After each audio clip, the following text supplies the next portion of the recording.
Hey, you guys, and welcome back to the Decision Podcast. Today we have with us Jada. Jada is an influencer, a Christian influencer, and she's going to be talking to us about her path on her Christianity journey and how she's amassed such a huge following. And we are so excited to hear more of her story. Hi, Jada. Hi, Toni. How are you doing today? I am so good. I am so happy to be here, really. No, I'm so excited to have you. It was so funny because we happened to, I know you wanted to shoot on a Sunday, but I'm like, we're talking about Christianity and it's Sunday. So happy Sunday. Yes.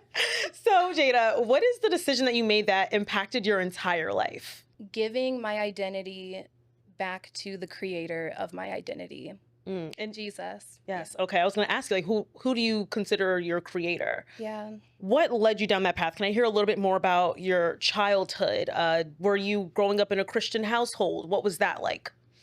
Yeah. So I grew up in Kalamazoo, Michigan. It's a very small city in Michigan. And I grew up with my mother and my grandparents. Okay. I was raised by a single mom and my grandparents. So that was my community. And I'm not going to lie, I did have a fun childhood. Okay. I did. I feel like everything that I wanted to do, my family made it happen in a way. Despite my father being in my life, he was in my life off and on. Like, I would visit him when I was very young, but it wasn't consistent. So I relied on my mother and my grandparents, her parents, and also my grandmother on my dad's side raised me as well. So my mom had community in Michigan, which was very nice. I was involved in a lot of things. I grew up doing cheerleading, acting. That was one thing I loved doing, acting, theater, dance. I just did everything. I was very well-rounded. I loved keeping myself busy even as a kid. And yeah, I'm not gonna lie, my childhood was fun. It was good. And one thing my family that I was raised in was church. I always went to church, even if I didn't want to. My grandparents made sure I was in church. So I knew Jesus at a very early age. I was born into Christianity. Okay. And your childhood sounded absolutely wonderful. I love that. I love whenever I hear children, especially Black children, when they talk about how they were able to really explore themselves and try out different sports and different activities, because that's something that a lot of us as brown people, we don't get to experience because sometimes, systemically, we grow up in a lifestyle of struggle. And that's pretty common, though it's unfortunate, but it's common because that's how our country was unfortunately built. But I love to hear that. And I know you said that at one component of your life, you decided to go all in when it came to your faith. So do you feel like in your childhood or even in your teen years that you weren't all in your faith? Yeah. So even though I grew up in church, there's a difference between Christians who go to church and then those who actually take their faith seriously. You can go to church and not know God. You can go to church and sing and praise and worship all day long, but there's a lot of people who don't know God, don't have that intimate connection with him. And I felt like that was me. Even though I loved Jesus, I loved, as any kid would, know how to praise the Lord, like, and just have that connection with God. Mine was through songs, through praise and worship, through dance. So all that I did at church, but I don't think I actually had that true relationship with him. So while I was going to church, this was still me living in Kalamazoo. My grandparents did the best that they could to always put me in church, as for my mom as well. Okay. My grandparents served at the same church for over, I want to say 30 plus years. So they are devoted Christians. I have family members who are pastors and ministers. So I would say that a lot of seeds were planted, and I kind of took a step back from just that whole relationship I thought I had with God. A lot of seeds were planted in my life. So when you say you took a step back, what step exactly would you say made you, like, what was that step that made you take a seat back from your faith? Yeah. Growing up, my innocence was taken from me at a very young age. I remember maybe being younger than 6, um, just getting assaulted by a family member who was around my age. It was another child. Mm, Um, and just growing up, just a lot of, not a lot of, but some young men around my age just crossing the line, mm, I'll say. okay. Family members Mm, who would come over with their children, allowing us children to be left alone. Um, Friends of my mother's who had sons, mm-hmm. just crossing the line. That happened before the age of 14, maybe 3 times. Wow. And I feel like that in itself really just shaped my whole, which I'll touch on later, just how I dated Mm, when I was older. yeah. And so yeah, that really shaped how I viewed myself, how I viewed men. Um, I would tell my family knew, but it was never a conversation. Their only way of helping me was putting me in therapy. Okay. Do you feel as if I know you said their only way of helping you was therapy. Did your mother or your grandparents ever have a conversation with you about things that are considered like safe touch or what is and isn't appropriate when you are interacting with the opposite sex? I want to say I believe they did, Hmm. maybe. I'm sure they had to. But again, since it happened to me at such a young age, I really don't remember. Mm, It's kind of lost in my memory. I know that even when this was before I moved to Atlanta, so this okay. was still 2014. I remember being at a friend's house. This was my freshman year, Hmm. and she had lied to her mom. I had lied to my mom, and we went to her house, and she was just not a good influence on me. And she ended up bringing a guy over, and he ended up taking advantage of me as well. And just really crossing the line as far as recording it. So again, still very young, at a young age, being taken advantage of, my innocence, my privacy. And again, I grew up in a small city in Yeah. Michigan. Hmm. Word gets around Yeah. when it's a small town. Hmm. People knew my grandparents. People knew my mother. I was devastated. I thought, you know, I had to tell them. Yeah. I told, and I think my mom ended up telling other family members. So, again, at a young age, my privacy was never kept a secret. Mm. And it was a video that he posted on social media? I don't think it got posted on social Okay. media. I think he just posted it. Or oh, he ended up showing friends around school. Oh, okay. And a really good friend of mine at the time, who I was friends with since I was 2 years old, Mm, her mom and my mom were best friends. Me and her were best friends. I guess she liked him, mm, and she ended up just cutting me off. Her and my her mom and my mom's relationship got cut off, even mm. though I was the one being taken advantage of. Yeah. No one asked my side. They just saw what they saw. So again, my track record with men, people who were brought into my life, it just a lot was just taken from me. Yeah. I felt like I had no privacy. Yeah. I'm so sorry that even happened to you. Like that's very invasive when it comes to your privacy and things Yeah. of that sort. And this was a young boy that your friend brought over. Is it a guy that she liked? They That just she smoked together. So again, Okay. just young kids, just Yeah, just Jesus, just yeah. yeah, doing whatever they could. Mhm.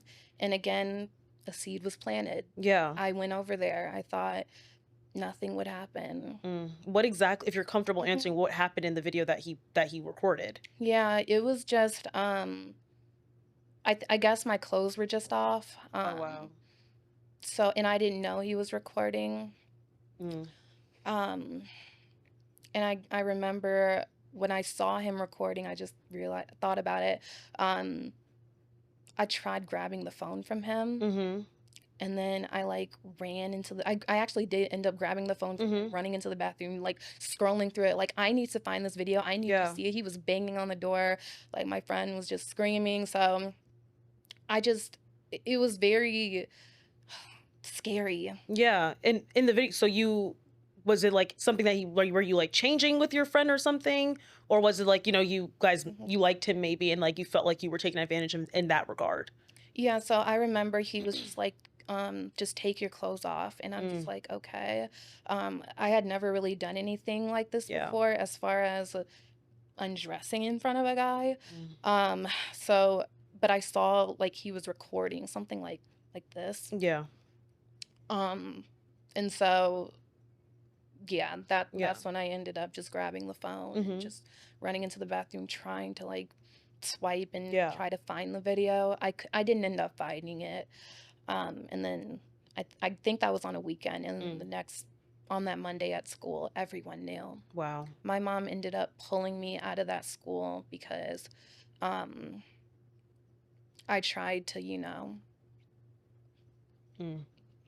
yeah. I'm so sorry. That, especially for that age, 14, for one, I want to say give yourself grace because though it's something that you now look at like, well, that was silly. At 14, there's a lot of situations where young girls feel like they're coerced into things that they're not Yes. comfortable with doing, which I'm Yeah. sure all women can relate to that when they Yes. were younger and even as women today, we do things that we're not comfortable with because we want to satisfy or make our partner happy or make this guy we like happy Yeah. or we don't want to ruin the party. So please give yourself grace. And I think Yes. even being in school and that getting around at 14, at your formative years when you're just learning about your body, you're just getting comfortable with yourself, you don't Yes. know who you are, and that gets out. And then, of course, kids are just mean. Yes. Yeah, I could definitely empathize with you in that situation for Yeah. sure. And I'm sorry that happened. Oh. And yeah, that's just awful. And the fact that was he a younger, I called him a young boy, but was he older?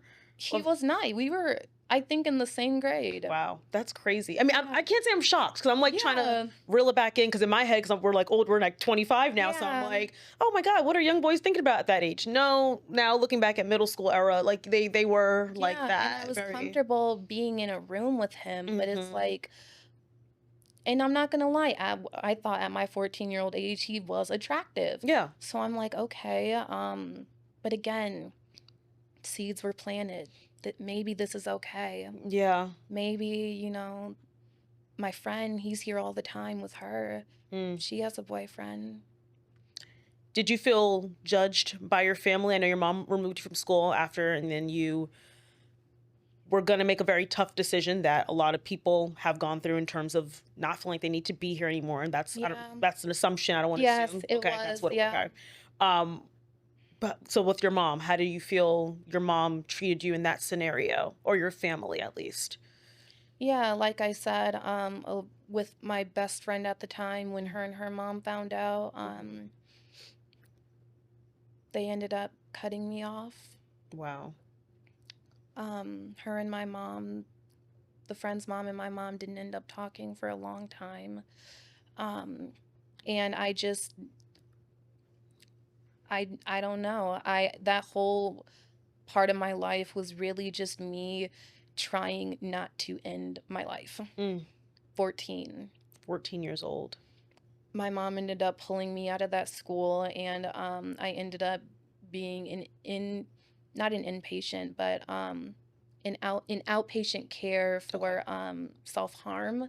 So I had to go to the hospital every day for like maybe 2 weeks. I was still allowed to go home, Mm-hmm. but my family, and I was living with my grandparents around that time. Okay. So my family really just had to keep an eye on me. So I ended up getting through that, thank Mhm. God. And then my mom decided she wanted to move me and my little sister to Atlanta. Okay, and now here you are.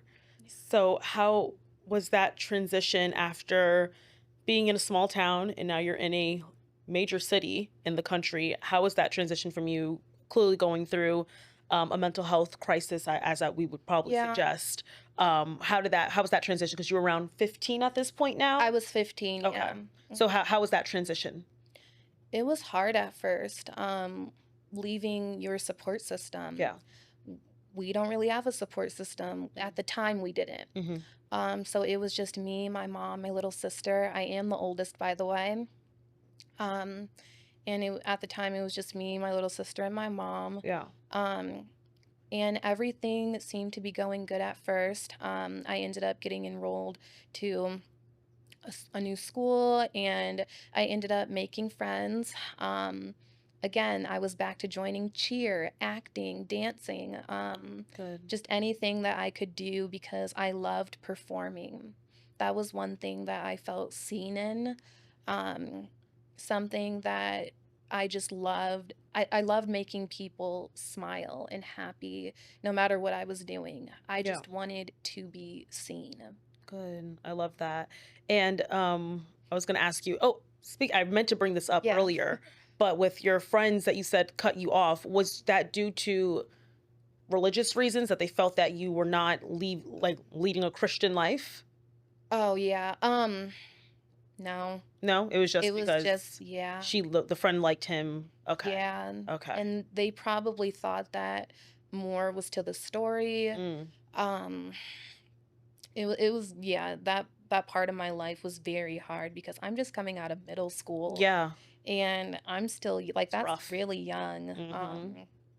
And so, yeah, that chapter ended up closing. Okay. I no longer speak to that friend or that or her mom, even though they were like family for me, and that was very hard. But I feel like that situation at a young age equipped me for what was to come in the future. That's interesting. Okay. All right. And then how did you, I mean, I'm glad that friend is gone now because that clearly wasn't a good friend. I'm even shocked the mom reacted that way too. I feel like even if it was, say you were doing it with, because you were trying to be quote unquote grown. Right. I feel like that's when you step in as the village to be like, okay, Jada, why were you thinking to do that? Why did you think that was okay?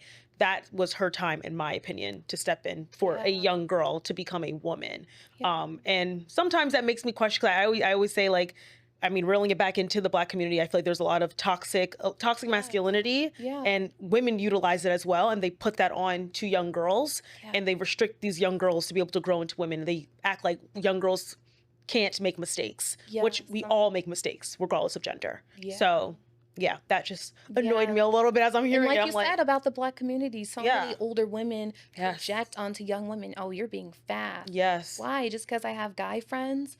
You need to cut off. That was one thing my mom wouldn't really let me wear any makeup like that, anything like no revealing clothing, even if my grandparents or my grandma, she would buy it for me. She just really wanted to keep me, I guess, as pure as she thought I could be.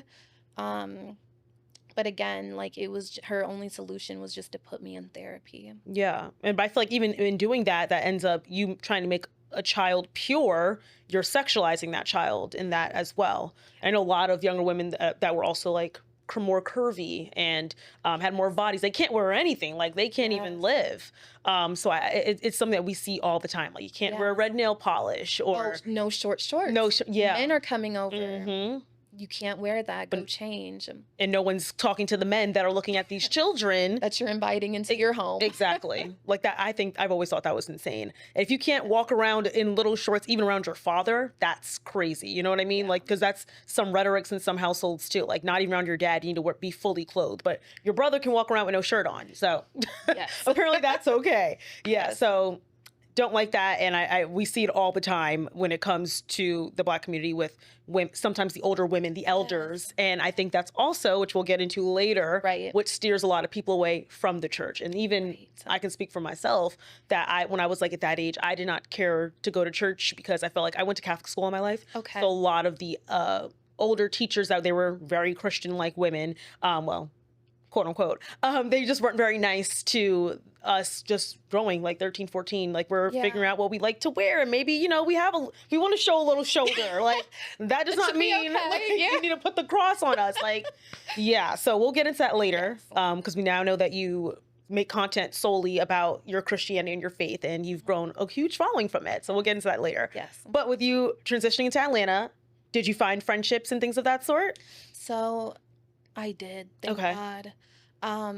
we moved to Atlanta. I ended up making a whole friend group, which I'm Nice. really grateful for. A lot of us are now on our own separate paths, so we Mhm. may not be in touch like we used to be. Okay. But at the time, I did have community. Good. I felt like, thank you, God, like this is it. Like I Mhm. have friends. More specifically, when I was in I was in 10th grade. So I was in 10th grade when I had moved to Atlanta. I ended up making this best friend, and me and her ended up getting super close. Um, we met on the bus because we lived in like the same community, Okay. and so we would be picked up around the same time, just getting dropped off home from school, being picked up. So we formed a friendship, and her mother really took me in as her own, Mhm. which I was super grateful for Yeah. because I did not have really a great track record when it came to female friends. It Mhm. was just very hard for me. I feel like the devil, like he just always knew, like, or he would put women in my life that just weren't like a true friend that I felt like. Okay. And we'll also get into this later. I feel like my growing up seeing how my mom was treated, that played a huge Mm. part in what I allowed. Treated by who? It would be men. By men. Yeah. Okay. And friends of hers. Gotcha. So that's a great connection to our next conversation. Because we talked about friendship and how you feel like you got a really good circle, which I'm happy, and that you felt like before that, so that was around the time you were 15, Yes. 16, yeah. Before that, you didn't feel like you had good girls around Yeah. you. So with dating, you said that you had a tumultuous relationship with young boys because you felt like you were being taken advantage of. But eventually, I'm sure you dated as you got to like those years, like 16 and up. How was dating like for you now that you're in Atlanta? Probably it's a once again a major city, and there's things that I'm sure the kids were more involved in and looking at, and the young boys when it came to young girls. So what was that like for you? Okay, I just want to say this. Mhm. Growing up in the 2014s, 15, 6, that was a time to be alive. Like Yes. that was It's what funny. a time. Yes. I know, like every generation we all say that, but like literally, I'm like, Yeah. every time I look back, I'm like, wow, like we really like we grew up in that. It was a fun Yes, era, a very it fun was. era. Yeah. I'm not gonna lie, with Yeah. as hard as it may have been, it was Yes. fun. Like Yeah. just looking back at all the trends, the So style, many the dances, the all that. Yeah. makeup. Yeah. No, the makeup. I know we don't go as hard anymore. No. Even me, I don't even put eyeshadow on. I keep it very natural. I'm like, yeah. But okay, dating. Okay. So it is different. Mm-hmm. But I remember in the same year, actually, when I had moved to Atlanta, I ended up meeting this guy. Okay. And this was, again, me, it was just me, my mom, and my sister. Um, so how did we meet? It was school, and I think it was just through mutual friends that he was around. I remember he played baseball, and I was in probably theater or something, Okay. whatever I was in at the time. I remember we exchanged numbers, or maybe it was Snapchat. I'm not sure, but we exchanged contact informations, and he seemed like a very nice guy. He would tell me about um, whatever or 15-year-olds talked about at that time. I don't Mm-hmm. really remember. I just know that I liked him, Yeah. but I was dating someone else. Okay. Um, and I remember they both had the same name too, which You have a type for yeah, real. I did at the time. Yeah. But the guy who I was in a relationship, he was more of the goofy one. Okay. He was funny. He wasn't as handsome, Okay. but I forgot the reason why I actually liked him, because he actually had personality. Mm-hmm. He was doing Vine at the time, so he was that dude. Yeah. But again, I felt like I wanted the other one. Okay. And this was all at 15? 15, 15. yeah. Okay. So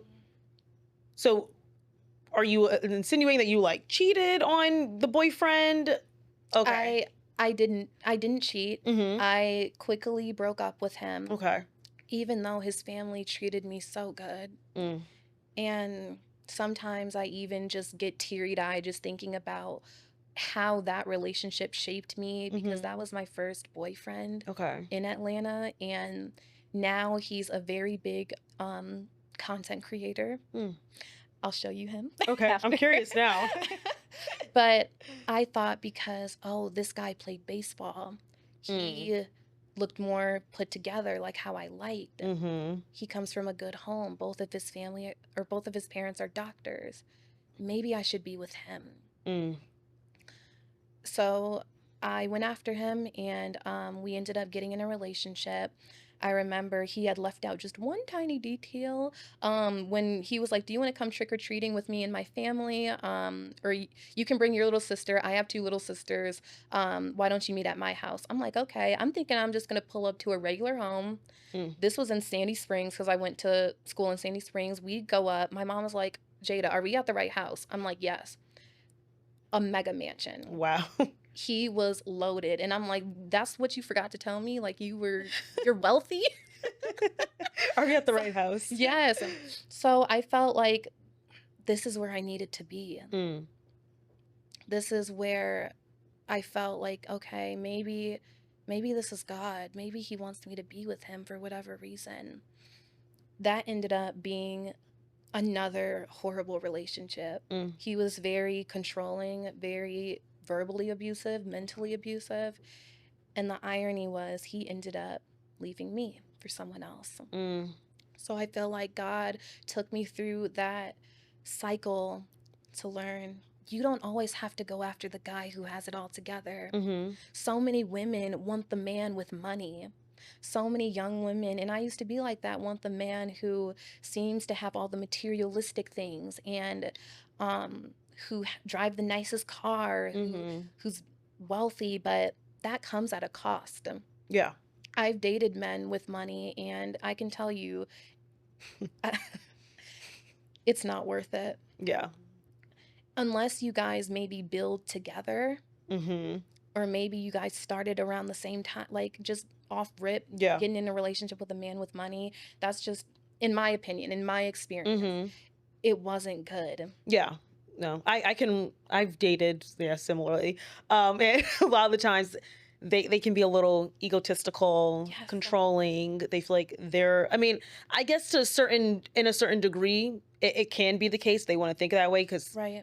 I would date I guess older guys. So in their head, they're like, well, I have all this and you're still doing, but I personally don't think it's worth it. Yeah. I think find someone that, I mean, there are men, I'm not saying it's all men with that are very wealthy or successful, Right. but the ones that are, not that good, they show it real quick and they're not the nicest people. Yeah. But I do think there can be found a balance. I always say now, I just want to be rich in having a supportive family, even being financially stable where we're not thinking about money, where we can do trips and things of that sort. Yeah. But I don't need a filthy rich person. I just want us to be both steady, happy. We have, Because they hold it over you. yes. They hold it Yeah. over you, and Mhm. it's I have money. I remember just recently, maybe in January, dating this guy. Yeah. And I was eating my seafood boil, and he was just on his phone. Yeah. You get no time with them. Yeah. It's they think money. Oh, I'm getting you this. I'm getting you that. Yeah. How aren't you satisfied?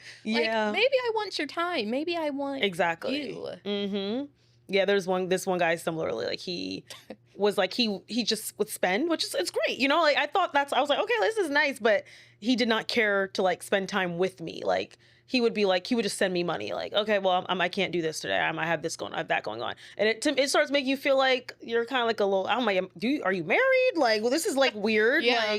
Well, what's going on? Or I didn't know. It felt like he had a whole different life, but I just couldn't do it. I They said, most likely do. yeah, probably. And in my head, I was like, I think my love language is definitely quality time over Yeah. materialistic things, because I thought I'm just getting all this my friends were like, oh my God, he's sending you so much money, and you don't have to hang out with him, that's a win. And I was like, yeah, but I think I actually want to get to know you a little bit more. I just feel it just feels like you're a sugar baby. It's wrong to me, but kudos to the women that can do it. I wish I was one of those women, but yeah. And with dating, you said that was one example of you at 15, 16. Yeah. So how has dating been for you? And you identify as a Christian woman, you have all your life. What is dating like for you? What are the rules that come with dating? kissing allowed? Is touching allowed? What, how does that work? Yeah. So again, people see my social media platform, Hmm. and I've been creating Christian content for a little over 3 years. Okay. Around the time, well, I'll answer the dating rule. Yeah. Now I will say at 25, like Hmm. in this moment, I can hold your hand. Okay. I can even give you a kiss. But what you're not going to do is push my boundaries. Mm. You're not going to try to, all right, let's do this. Let's do that. Like, no. Yeah. Like, I now, in with a lot of therapy, Hmm. I have healthy boundaries now. Okay. Back then, I used to, whatever a guy, wanted to do, okay. Again, it stemmed from just that innocence being taken from you at a young age. And I know for the women or men who really understand, Hmm. it takes a while for you to have a backbone Hmm. when your innocence has been taken from you because you just feel like this is all I'm worth. So now, I do tend to take it very slow. We can Okay. go on dates, we can have fun, but I'm not just gonna hop right in bed with you. Okay. Okay. Yeah. Okay. So, things of like premarital sex, is that well, I know it is technically considered a sin, but are those things that like are a part of your boundaries that you're against? Are you waiting until marriage? Is that something that's important to you? Back then it wasn't, now it is. Okay. I am well along in my faith journey to know when God tells you not to do something, you better obey. Mm. For me personally, Okay. again, going back to the guy, me leaving one guy for the next, God didn't tell me to do that. Hmm.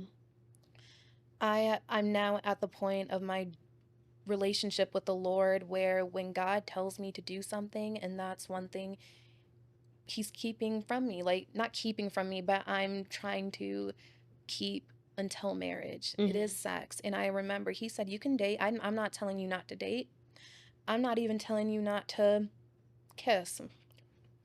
But what you're not going to do, Jada, do not have sex. Okay.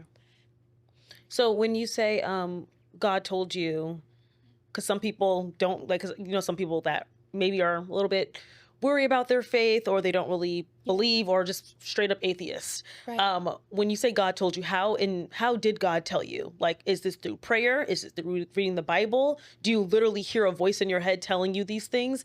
What is the voice of God to you? Yeah. So in the Bible, it says faith comes by hearing. Hmm. You are not going to be able to hear God if you are not actively trying to build that relationship with Him. Okay. So that is reading your Bible, that is going to church. Hmm. So many Christians shy away from the church, I've heard. And even when I was in my lukewarm season, I believe in God, but I don't believe in church. Mm. God built the church. God wants you to have community. That's his thing. God built disciples. He built people to help build the faith. Going to church is important. Actually being around the right people, the right friends who actually lead you to God, being in those right relationships that aren't so pulling you away from God. Like a lot of women, including myself, have been in relationships where you feel like you can't even go to God because you know how bad this relationship is and how Mm. bad you messed up. Um, so it's being in the right relationships that where you two are equally yoked, Okay. friendships, relationships. Okay. And with that, how do you even suppress? Because you're 25. Yeah. You just turned 25, or In June, yes. okay. Well, happy belated birthday. Thank you. But with you being 25 now, you're still very young. Yeah. How do you suppress the thoughts that you may have, whether that's like urges, whether that's like sexual urges, or whether that's wanting to party, wanting to drink, wanting to go out, wanting to go off what people would not be more of like a lukewarm Christian, as you called it? How do you handle that being you're so young? Yeah. Um, in college, so this was between like 18 and 23, I had my fun years. Okay. I did. Because it's hard being disciplined. Mm-hmm. It is hard. When you're in college, it's a free-for-all. It's a field Yes. it's Yeah. a field day. I remember I was just going out, and I knew that wasn't me. And that's the thing, when I said giving my identity back to God, I didn't like drinking. I didn't like smoking. I didn't like fornicating, but I did it because I felt like this is just all that I'm good for. Mm-hmm. So with young Christians, men or women, because I coach both, Okay. what helped me was thinking about the end goal. I know it's good to have I know what it feels like to have fun. But there's also a dangerous part when you are living too much in your flesh, where you can't even hear God. I remember being in a relationship. This was in college, and I remember having roommates who were drinking, smoking, partying, fornicating, and it's so easy. But the thing is that their values weren't aligning with what I knew I grew up with. So there's always, whether you're Christian or whether you were brought up into the faith, it's always that small voice in the back of your head, like, you know better. Mm-hmm. Even if it's your mom's voice, your father's voice, or God's voice, it's like, we know, but it's like the flesh wants what it wants at the time, what we think it does. And I am so glad that knowing what I know now, because I go to 2819 church. Have you heard of 2819? Yes, I've been a few times. I haven't gone in a while because the lines are insane now. But I went Yes. before it got so popular. But I'm very happy, like, Yes. for 2019. I love the Yes. church. But yeah, I have not been back since, because I'm like, the lines down the street. I'm like, I have a church right by. I go to Victory Church primarily. Okay, now I've in been there Midtown. before. A friend Yeah. invited me. Yes, I like it, and they have really good young adult service, by the way. Yes. Yeah, so I enjoy that. And with that, knowing what I know now, Mm-hmm. I am just so glad. I thank God every day. I did not, because stuff happens. Yeah. College students drinking too much, car accidents, like, stuff happens. And I thank God, like, I did not come to the end of my life and have to face the Lord in that. Okay. A lot of young Christians, we think that because we're young, and this is another thing that Pastor Mitchell emphasizes a lot in his sermons, we don't know the day nor the hour. And now is the time to take your faith seriously. And I know I'm jumping No, you're good. around, Yeah. but I would say now what kind of brought me out of that lukewarm Christianity was, I was just tired of being tired. While I was in college, I was also a leader in this all women's ministry, and I was preaching to these women every Wednesday about whatever topic we were talking about, whether that was relationships, sex, and telling the girls, hey, do you want to go to this party with me after? Anyone can say they love God. Anyone can say that they're Christian. Put it in your bio, on your car. But when you're not living for him, God doesn't like that. Okay. Yeah. So is, like, partying considered a sin? Because I know sometimes, and I'm asking for the bulk of people that are, wanting to maybe understand Christianity more often. That you seem to be a lot more of an expert than I am. So is partying considered a sin? Because some people are saying, like, well, I should be able to go to a party if I'm not the one. I'm not drinking. I'm not the one doing these things. Like, what's the crime in going to a party? Or what's the sin, should I say? So what is that like? Is partying just not considered a good thing according to the Bible? So, oh Lord, I don't know a verse where it says thou shalt not party, but the Bible talks about drinking. Yeah. In excess, though, because I know people will argue Jesus drank wine. So, like, is that like a big yeah? So again, everyone is different. I know when I was drinking, it didn't do anything for me, but it brought me a hangover. drinking clouds your judgment. So it makes you do things that you wouldn't naturally do. Like, I know when I was drinking in college, I was getting guys' number who I didn't even know their name. Yeah. I remember maybe once or twice kissing a girl. Mm-hmm. Even if it's drinking, partying, when you're in that environment, I'll say, even if you're not doing it, that's why I said seeds are planted. Okay, well, maybe I'll just drink. Maybe I'll smoke. Mm-hmm. Maybe I'll go to this party. And again, God had to show me things. God had to remove certain people out of my life. However you get the message to where people are like, oh no, I'm not no longer doing this. I know I was just tired of living like them, like the people who I was around. Mm-hmm. And I know God was telling me, how dare you come into a woman's ministry preaching the word, my word, while you're still partying, drinking, fornicating, and not living according to who I called you to be. Mm-hmm. So again, it takes a wake up call or just something to really, but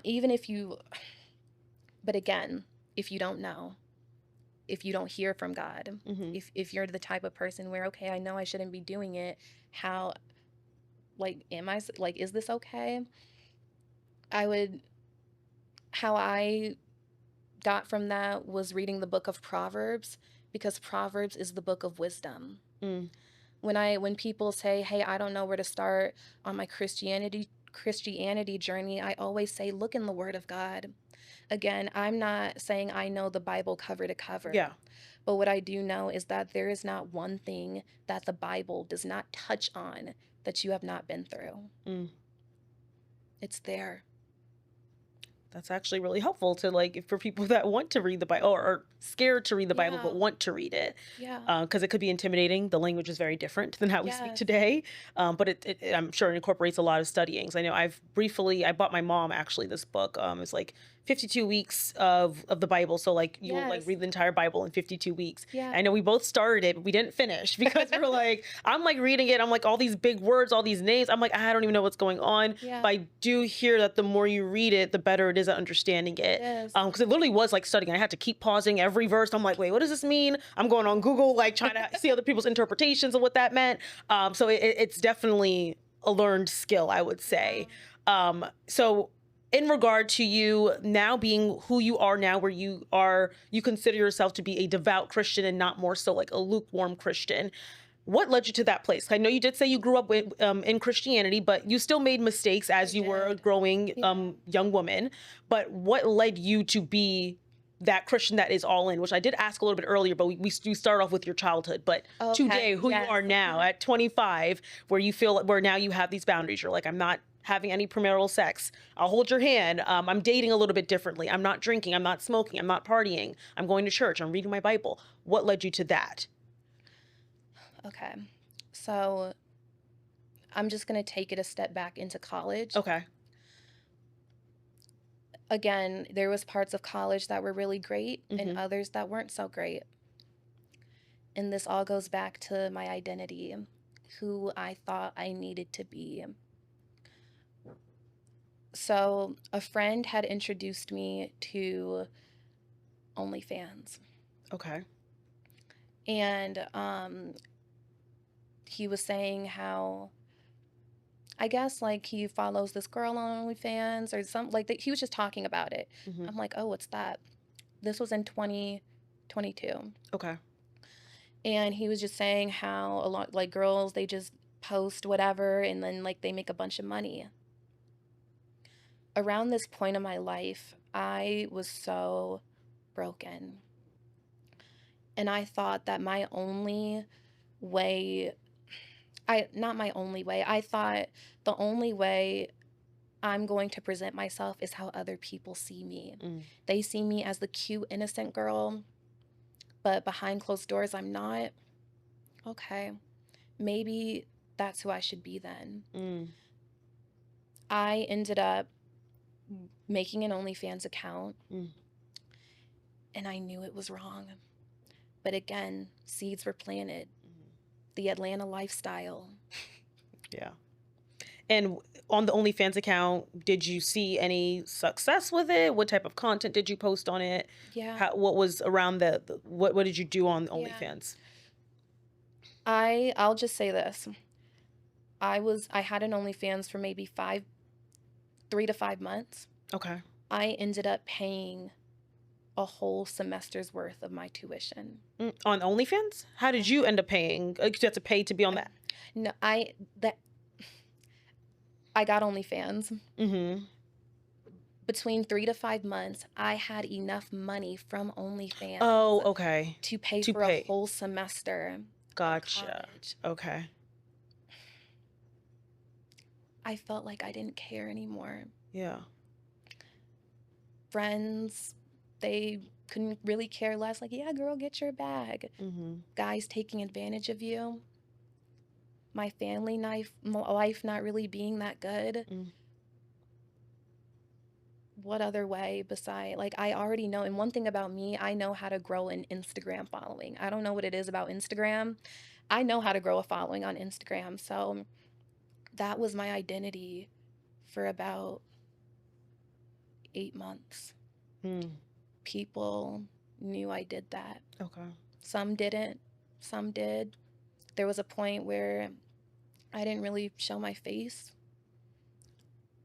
Then I couldn't hear God anymore. The voice just became distant. And now I wasn't doing anything too crazy. But I will say that the women who say I made this much are not lying. And the devil loves that. The devil loves when he can take, because God knows where you're trying to go. So does the devil. And that's how he uses that. He uses sex, money, fame, a lot of money to cloud your judgment. And God, Toni, is a shepherd. God will, and that's in the Bible, God will leave the 99 devoted Christians who are strong in their faith to go after the one Christian who ran away. That one soul that was lost, God's concern. I ended up finding out from a bunch of my OnlyFans customers, someone made a fake account of me. I ended up looking from a separate account. They took all my content, all my pictures, all my videos,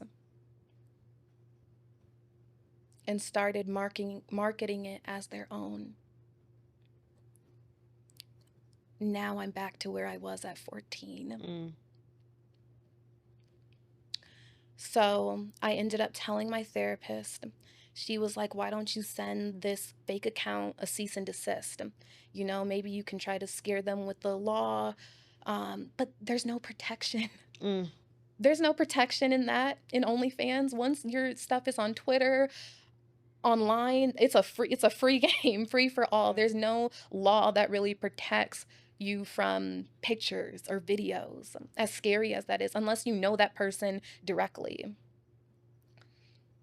I knew I couldn't go back to the place I was at 14. So I'm crying out to God. I'm like, God, I'm sorry. I'm so sorry, God. Like, I know this isn't me.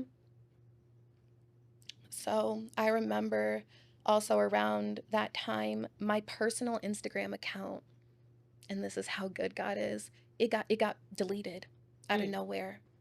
My personal Instagram account, not my persona OnlyFans Instagram account, my regular Instagram. I'm like, okay, what does this mean? I'm still doing the women's ministry, and I'm like, God, what does this mean? So I remember around that time, just so many things just started collapsing. But in the book of Job, a lot of things will collapse before a breakthrough. I ended up breaking up, well, not really breaking up, but parting ways with my boyfriend, I guess, at the time. He knew what I was doing. I'm now getting fake accounts of me all over Twitter. And And now my personal Instagram account is getting shut down. I had brought a Bible to college when I started going to college, but I never really opened it unless it was for my women's ministry thing. And when I tell you one touch of God's grace, I just started flipping through the pages. I didn't know where else to go. I'm like, I'm not ending it this time. I'm not. God, what does this mean? I started flipping through the pages. I'm going through Proverbs, Psalms, Matthew, and I just bawl my eyes out. It was right there. God was right there. And that's what I say. That's what I tell women. Jesus loves you. You do not have to give your body away. You don't have to go on OnlyFans. You don't have to prove anything, because God loves you. He is your father. He is your best friend. It's like all that weight I've been carrying since I was a kid, flipping through the pages, was found in the Bible. Like I said, there is not one thing the Bible doesn't talk about. I know now if I want wisdom from God, I'm going to Proverbs. If I want to learn how to be a better disciple, I'm going to Matthew. And that's what I tell people. When you start off in Christianity, when you start off in the Bible, you don't always have to start at Genesis. Yeah, that's good, but what are you going through right now? Some people need to, if you're waiting for a breakthrough, go to Job.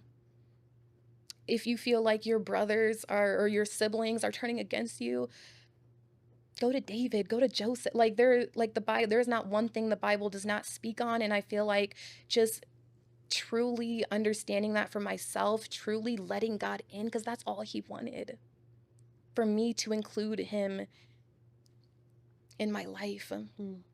So I then said, okay, this is what I'm gonna have to deal with now. I ended up just deleting everything. I just went off the grid with OnlyFans, that OnlyFans Instagram page, and I started a brand new page. In that same page is, I guess, the social media you saw. I ended up a clean slate. I remember God saying, I promise you. And this is a choice, Jada. I remember him saying, I'm giving you a choice. You can either live this lifestyle or you can live for me now. And it was hard, but I said, God, I choose you. And this is where I am today.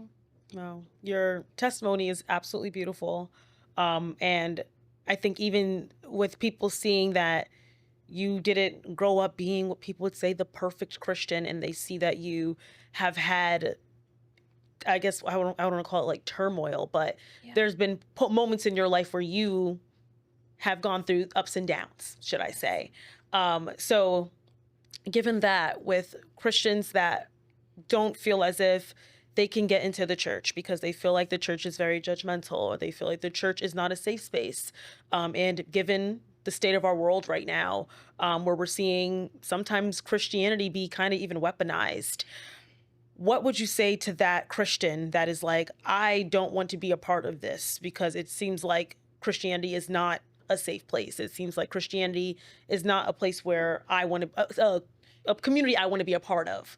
What is advice or information or something that you would give to that Christian or that person that is questioning their faith?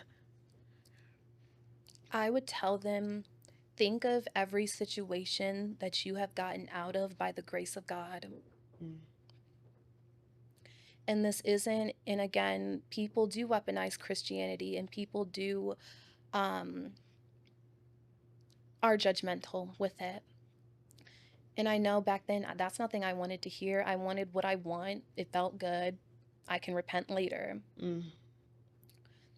But we are living in a time where you just don't know. If you call yourself a Christian, and this is also what I teach people,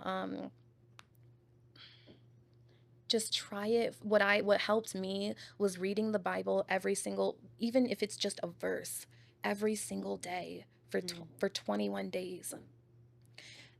If you read one Bible verse, it doesn't matter if it's from Matthew, Mark, Luke, Revelations, the more you're in God's word, the more you are going to hear from him, but not only hear from him, the more he's going to start doing for you. Now, I like you said, like my testimony, had I have not said yes, you don't know what's on the other side. So many people wonder, why am I so depressed? Why am I not, a, why can't I find the perfect friendship or boyfriend? Like, why is God not hearing me? Mm, He's not hearing you because you may not want to be heard. mm, You're not, are you in his word? Are you going to church? Are you actively trying to build a relationship with him? Because that's not on God, that's on you. mm, God is not just going to barge in. That's why he died on the cross. It's a choice. mm, It's all a choice. mhm, Because the more that you are trying to build that relationship with him, and I can testify to this, the more he will start doing. By the grace of God, I was able to get my own car, mm, my social media presence. I'm no longer in that world of, OnlyFans or anything. Um, the partying, the drinking, you start getting this new identity, this new body glorified in him. So when people say, well, I may not want to go to church, I may not want to do this, that's a choice. mm, And we're all going to have to answer to them. When we get into heaven, God is going to say, either depart from me. And this is the truth. Like a lot of Christians, they fear. And again, I go to Pastor Mitchell's church. So he talks about the part of Christianity that are hard for Christians to hear. But it's a choice at the end of the day. That's the simplest way I can put it. That's more kind, I guess. mhm, Um, because it's just a choice. mhm. Okay, thank you for that. Was a really good explanation or piece of advice. I like Yeah. the 21 days of like reading Bible verses. I thought that was like really helpful and productive for someone that is kind of feeling weary or feeling like nothing's going right in their life. And then my last question for you would be, well, in regard to this component of faith and questioning faith, Yeah. people might say, well, you say, oh, like, think of God and like the grace God has given you. But what about the newborn baby that died during childbirth? Or they might say, oh, what about this person that died from breast cancer? Yeah. Or what about that one time I didn't get what I wanted? It didn't work out for me. Yeah. And my Yeah. whole life is now poop, or my mom passed away. Yeah. So, what would you say to that? Yeah. Man, so again, when it comes back to the Bible, this world that we live in, the partying, the drinking, whatever is surface fun, what we think is okay. Mm-hmm. This is not the world God intended for us. Before the whole thing with Eve, God created a perfect world, but the reason why Eve did what she did was because of lack. What is it that you are lacking? What is it that you think that what is it that you do not trust God with? Mm. He gave Adam and Eve everything. But they wanted that one thing that they couldn't get. And that's how a lot of us are now living. God, well, why did this happen? Why did that happen? Sometimes we don't have the answers. But what we can do is truly look at him as what the Bible says, what the Bible is telling you. It's not just because God is mean and because God doesn't want to see you thrive. The Bible talks about wealth. People don't realize the Bible teaches you how to grow wealth. The Bible teaches you how to overcome temptation, like everything, but you have to want him. Mm-hmm. Sometimes it takes a traumatic experience like mine to really come back running to the Lord. But if you are questioning, if you are feeling like, okay, I do want to get back into my faith, just start in his word. God is always there for you. It's in life, and that's just the cost of living this life. There's going to be death. What we do know is that once you truly surrender yourself to him and truly give all of yourself to him, Mm-hmm. the life you're living now compared to heaven, man, Mm. that's everlasting joy. no pain, no suffering, no death. Mm. And what are some examples of Christian fun that would be considered uh, within the realms of being a good Christian? Because if someone's like, "Hey, okay, you've convinced me. I hear you out. But what are some things that I can do to replace my partying, my drinking, my even maybe drugs, things of that sort? What are things that I can Yeah. use to supplement those feelings of, I guess, a burst of serotonin? Like, what are some of those things that maybe you do that's Yeah. fun? Yeah. Um, so I actually love just going on solo dates. I know Okay. there are a lot of Christian women on social media, YouTube, who do my solo dates with God. It's really just starting from the ground up again. Mm-hmm. Being a Christian, I'm not going to lie, it can get lonely sometimes. Mm. It can, but I think that's the beauty of being in the presence of God. Mm-hmm. You can hear him, you can actually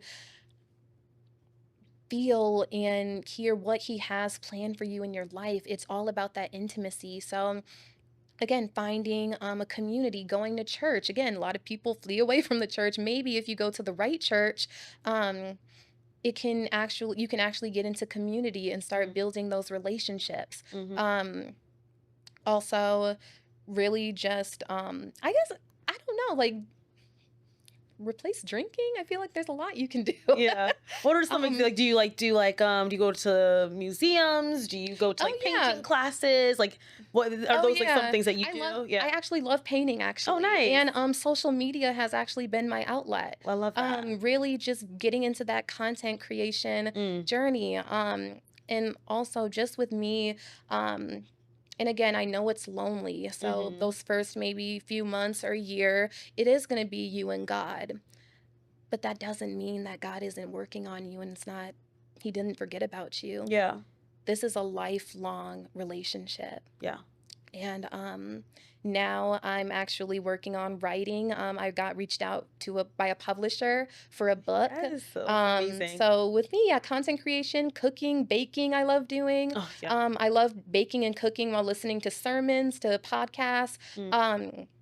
It's really just going to be that time with you and the Lord, Mm-hmm. and then I feel like the relationships will come. I love that. I love Yeah. that. And with relationships, we know relationships come in all forms. Yes. But with dating, Mhm. I can only imagine that's very hard right now when you have those boundaries in a very sex-driven society, should I say. How do you navigate dating when it comes to you not into fornication? You Yeah. said that you're very you keep it pretty surface level. Yeah. Are you only dating people that are actively at 2819 or in the church? Like, how exactly does dating work? Is there like a dating? Well, there are dating apps for Christians, but Yeah. are you on dating apps? Do you like specify, hey, this isn't happening, or I'm a Christian, I'm waiting till marriage? How does that operate? Because I know it has to be hard. Okay. So I guess since you're a content creator too, Yeah.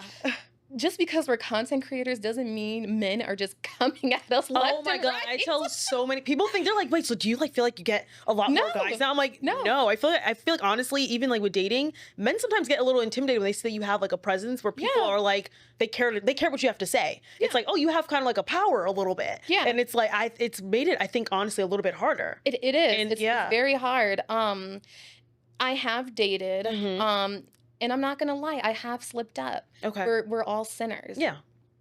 But now I feel like, and I am on dating apps. Okay. I make it clear I'm looking for a relationship. Yeah. I'm looking for a man of God. If that's Mhm. not you, and now I can like read people. Oops. I feel like I've been through a lot of relationships, Yeah. or not really, just dating. Yeah. Mhm. To where I can now spot, okay, who's serious, who's Yes, not. And yeah. I'm just not taking the bare minimum. Mm. That doesn't mean you have to be loaded. That doesn't mean you have to drive the nicest car. But who are you at your core? Yeah. What kind of person are you? Mhm. Even if they don't have a church home, are you actively like pursuing the Seeking. Lord? Yeah. Are you reading your Bible? The Bible says not to be unequally yoked, so I know that's Mm. important to me, even if we're not on the same level spiritually. King David, he was appointed when like, you know, when his brothers didn't think that he was able to be the king. Mm. But he wasn't appointed the king right away. It Yeah. took him time. Amazing. So I'm not judging a man if he says, I'm, you know, I love God, but I'm not actively in church. Okay. But you got to show me your fruit. Mm-hmm. It's all about your fruit. Yeah. Who are you? Mm-hmm. I'm not just gonna wait around for you to be like, ta-da. Yeah, exactly. I feel you. How exactly? So I know like there's courtship in that. How does the dating aspect work? Like, Yes. are there parameters to like you're not coming to my house, I'm not going to your house? After we've gone on a few dates, of course, never go to a man's house on a first date. Never. Make that clear. I'm talking about as you guys get deeper into a relationship or into your dating relationship. Yes. What are some parameters that are set? Oh yeah. I'm not going over your house. Yeah. Not on the first date. For You're sure. not coming over here. But we can go out and we can do things together. We can go to parks. We can go to restaurants. Nice. We can go to museums. It's really just about getting to know the person. Okay. And my goal, and I know I feel like this is what the devil has just been trying to. That's why I feel like he's been bringing all these different types of men, like, because he knows how much I value marriage. Mm. When the devil knows what you want, he will start to fling all sorts of people who may present themselves one way, but behind closed doors, they're another way. And God knows that marriage and a family is important to me. So I think that's my number one thing. Do you want marriage? Or do you want a family? A lot of men are just like, I don't want marriage. I don't want this. And I'm like, okay, nice talking to you. But I do, but it's funny because I get approached by a lot of men outside the U.S. So like African men. African men, yeah, I feel like there's. Oh, you mean like African men that are in Atlanta, or like they live in Africa? Both. I'm about to say the African men in Atlanta. I'm like, stay away, run, no. But outside the country as well. Yes. So and I feel like that's my type, I guess. Like, yeah, maybe do you travel a lot?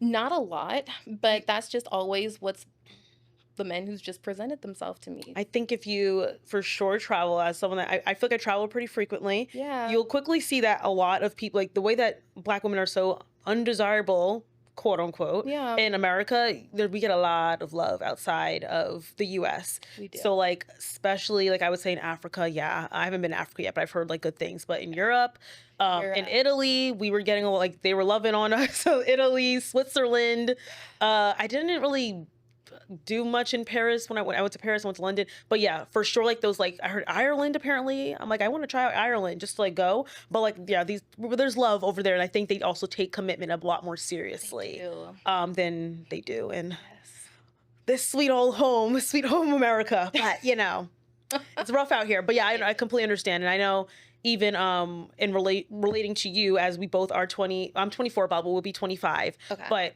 I'm in that, I think I'm slowly getting to that season of like wanting a relationship and like wanting marriage and things of that sort. And it's really, really hard because like this entire year I did not date at all because I was like, so many men, they don't take anything seriously, especially guys my age. And then I'd be like, okay, I'm going to date older. And the older men, like I told you, they can be controlling. Just as worse. Yeah, honestly, sometimes they are worse. They're considered sometimes the leftovers for a reason. But it's like, oh, okay. It gets rough, and especially when you are someone that's dating seriously. And I'm a full-time entrepreneur. I live alone, so having certain things already in my life can be seen as intimidating or make it harder to find a partner that's equally yoked. And I'm sure you can relate as well. It's hard, but we're gonna find our person in due time whenever it's meant for us. But yeah, and I think even like something I now made like a big non-negotiable is that I do want a man that has a relationship with God. That is before I was like, I don't care like if he does or doesn't, or if he is in a different faith. I do prefer Christian men. And yeah, I need a man that believes in something and fears something for sure. And everyone's different. Like I know where I am in my faith journey, it takes a lot. So I do extend grace to those who say I am a Christian. I am in church. Okay, that's the foundation. That's something I can work with. I remember I dated a guy, girl fine as I don't know what, but he didn't believe in God. He was like, I just don't believe. I said, you believe in nothing. He said, no. Why? Like I think you have to, like, to a certain extent, because like Yeah. a lot of the people, like, it's not all, because obviously I don't know every person on this earth, but a lot of the men that I've spoken with that identify as atheists, they don't really have like sometimes empathy. They don't really give grace. They're not like the kindest people. I've noticed that, like, they're not, there's nothing Yeah. that, like, there's something missing. Mm. And I think you need to try to develop it a little bit, because I am by far not a perfect Christian. I will say that. And what people would consider to be so. But I am actively trying to work. I pray to God. I'm praying every day. I do Yeah. those things. But I could do better. And I was just talking to my mom about this recently. My Yeah. mom and my sister were talking about, like, as I feel like I need to get closer, because I was in the church a lot last year, but I've steered away recently, and I don't know what it is. Like, there's just something, like, there's like a disconnect. And when you said something along the lines with like hearing like the voice in your head, like, of like you heard God, like, and you feel like you hear it less and less. I've noticed I've been hearing it less and less. I'm like, I feel like kind of lost. Like, I'm living a very, my life is, I'm good. Like, I feel great, but I feel like I want more. You know what I mean? And I feel like I'm missing that component of things. And I did create in August. It's called My New Life with God, the 21-day reset. Amazing. It is for Christians. Okay. It's a 21-day reset where it teaches you how to rebuild your faith, reconnect with God, and walk in your purpose. Amazing. And it's a devotional, but it's a different kind of devotional. I actually put in stories from different motivational speakers, pastors, celebrities even, who have found their way back to God. You know, the internet always likes to talk about who fought who, or who all the drama. which rapper baby mama shade did room this. and- Yes, but there are actually people like Selena Gomez. Oh, she has. Yes, Interesting. she's a Christian. Okay. Justin Bieber, who has found faith, like, you know, what the internet doesn't highlight. So I took a lot of stories from different celebrities, motivational speakers, or just public figures, and broke down action steps that they took in order to rebuild their life with God. That's Even if we're not all amazing. perfect, it's okay. We all start somewhere, and God has a plan for everybody. You just need to let them in. And where can people find that? That's available as of right now? Yeah, so it's in my Instagram. Yes. So it's on my Instagram. It's not in a physical book yet. Okay. But people have asked me, can you make this into a physical book? And I am trying. Yeah. So right now it's just for digital download only, but that is what I say. If you are struggling in your faith, you feel like you're in that lukewarm season, that is a very good resource that I've created. Amazing. Well, thank you for sharing that. I'll definitely be looking at it, personally, but I'm sure all viewers would be interested in, like, seeing that as well. Yeah. And you have a big social media presence. So where can people find you if they want to hear more from Jada, get more insight, see more about you, and maybe even follow your journey as you said you're seeking marriage? Where can people find you? All my social media platforms are Jada Bates Robinson. Perfect. I am on TikTok, Facebook, Instagram, and YouTube. Amazing. Well, Jada, do you have any final remarks that you like to share with the audience? Any advice, something that's helpful? What is it, if you do? So one of my favorite Bible verses this year is from Psalms chapter 40, verse 1. And this verse changed my whole outlook on my faith and Christian journey. And I hope that this Bible verse transforms you in some way in order to really take that first step in your walk with Jesus. I waited patiently for the Lord. He heard my cry and he answered my prayers. Beautiful. Thank you so much for sharing that.